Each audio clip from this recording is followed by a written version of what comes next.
Hey guys, Pit Master. I'm here with Vato and we're going to talk about UFC Sensei or Sensei UFC. Alright, so we're going to teach you some techniques that we picked up and we pasteurized, distilled, and then we're going to reteach them so you can use them on the street or in the cage. But you can use them. So when we're watching the UFC, our minds are like computers. And we're taking each technique and we're saying, how can we make this better for our guy? Or how can we make our guy use this technique in the cage for the street? And I'm going to tell you right now. Okay, first fight we're going to talk about is the main event. Junior Dos Santos against Curtis Blades. All right, what did he do right? What did he do wrong? And what could he have done differently? Well, let me tell you the first thing. The first thing he did right was he got engaged in a couple takedowns and he was able to defend the takedown. Great takedown defense, okay? He also, what Junior did right was he threw a lot of good straight punches, okay? Now Curtis Blade was trying to take him down and he knew that, so he had that on Junior Dos Santos.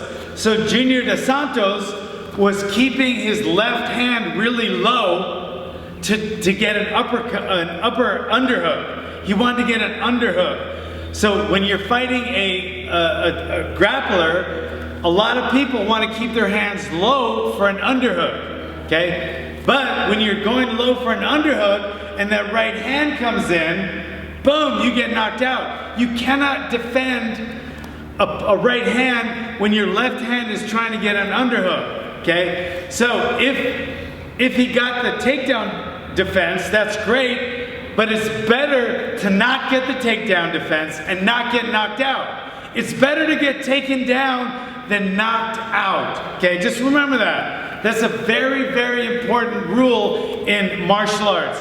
It's better to get taken down because then you can work your way back up. At least you have a chance to get back up. So it's better to get taken down than knocked the hell out, okay? So, what could he have done differently?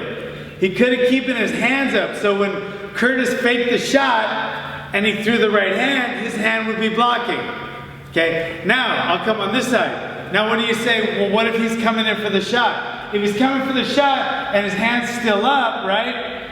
He can, from his hands up here, overhook, or if his head was on this side, he could overhook or whizzer, right? So it's not quite as effective as the underhook, but at least he's not getting knocked out. So you can work the overhook, right, the whizzer, and then you can work on your hips and work on prying up the overhook, trying to, tweak it up and stuff.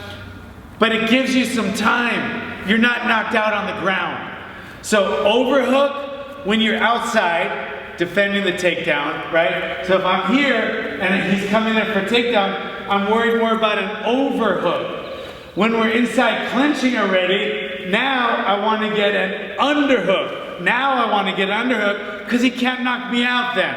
Once the fight is here, I want to go for underhooks. When the fight's out here, I want my hands up, so I'm more worried about overhooks or whizzers, okay? I hope you guys understand that. If you got any questions, text me, tweet me, Facebook message me, or comment right here, all right? Thanks for coming, guys.